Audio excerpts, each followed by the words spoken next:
Let's cross live to Westminster and the Labour MP for Abertavon, Stephen Kinnock. And Mr Kinnock, do you think it's particularly useful for past politicians to return to the stage to undermine the government's position on this? I think what's really important is the message, and the message that David is putting across is absolutely the right one, which is the utterly shambolic approach of the government to the Brexit negotiations has left us in a position now where there is very little time until Parliament has its meaningful vote in October, and the government is still arguing with itself about fundamentally important issues like the customs union, like the Northern Ireland border, like the single market. And so we are now in a position where we need to have some realism. We need to understand that the EU will be looking for a basic model for the type of future trading relationship that we're going to have with them. And we have to accept that and then put forward our position in a united and coherent way. And unfortunately, the government's making such a mess of it that I think Parliament is going to have to take over. And there is clearly a cross-party consensus for an EEA-based Brexit. That is absolutely the right way to go. It's something I've been banging on about for more than 18 months now. And I'm so pleased that the vote in the Lords is now giving the EEA option the attention that it finally deserves. Of the EEA, David Miliband, in the questions afterwards, said, "I'm baffled about why the Labour leader is so worried about supporting the EEA position. I feel the position they've taken makes Jeremy Corbyn the midwife of a hard Brexit." Is he?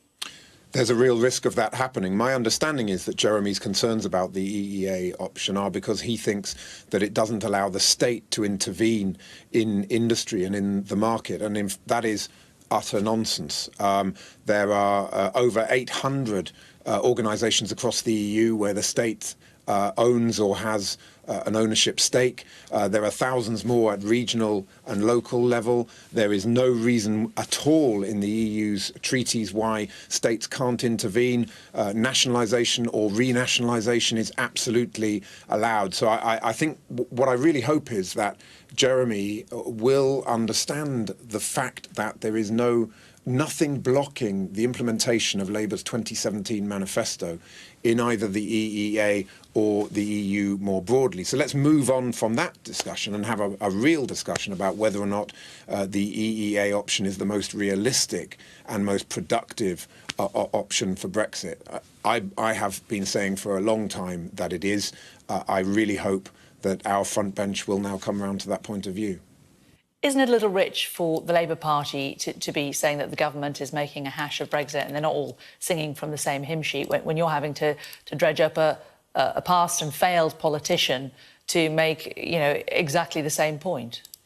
Well, again, I just don't think we should obsess too much about who the messenger is. Whilst I have a huge amount of respect for David, it is up to Parliament now and members of Parliament to do the right thing, and it's up to our leadership to take us in the right direction. There's no point crying over spilt milk.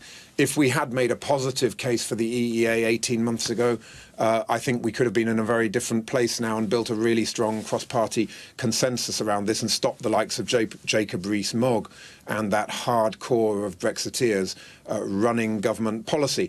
Unfortunately, we haven't, as a party, done that. There's no point, sort of, as I say, crying over that spilt milk. Let's now create a compelling and positive vision for the UK after Brexit, based on the strongest possible connection to the single market, based on a solution for the Irish border, and based on a realistic assessment of Britain's place in the world going forward. That's up to MPs to do, up to MPs led by Jeremy and the front bench. And we've got a great opportunity now with that amendment coming back from the Lords for the Commons to do the right thing by the country. Do you think there's space in British politics for a new centrist party? Would it be something that you would potentially support, and would it be something that you would like David Miliband to lead? Look, I joined the Labour Party in 1985 when I was 15 years old. The Labour Party is the greatest force for good that this country has ever seen in political terms. There is no prospect of this new party. What David Miliband is saying is we need cross-party cooperation to do the right thing in the national interest and to stop a rump of 60 fantasy island Brexiteers running government policy and running our economy into the ground. That requires cross-party cooperation. I've always been a supporter of that. I think there are many areas where our politics would benefit from cross-party cooperation, but there is no prospect of a new party. The Labour Party is the party that should be owning the future. The Labour Party is the party that should be setting forward a positive and constructive vision for Brexit. And finally, Stephen, while we have you here, of course, very sad news at the weekend about the passing of Tessa Jowell. Her family spoke very movingly this morning about her passing. What are your recollections of her? Well, Tessa embodied the very best of politics. She was absolutely dedicated to public service. Every hour of every day was about serving others. She had that ethos in her DNA about the politics being about progressive values and driving those values through our party and actually delivering change through being in government and making a difference. She was an absolutely lovely person, somebody that was impossible to say no to. She could charm the birds from the trees, but she was also very tough. She combined that toughness with a real humanity, and we saw that with the Olympics, where she relentlessly and tirelessly persuaded everybody to get on board with that project. And of course, we ended up winning the Olympics. And that, I think, is my abiding memory of Tessa, is her resilience and her absolute belief in the fact that she had the right values and the right vision, and she infected everybody around her with that enthusiasm and that positivity, and she will be sorely, sorely missed in public life in this country. And my heart goes out to her family and her close circle of friends, and we will miss her every day. Stephen Kinnock, thanks very much. Thank you.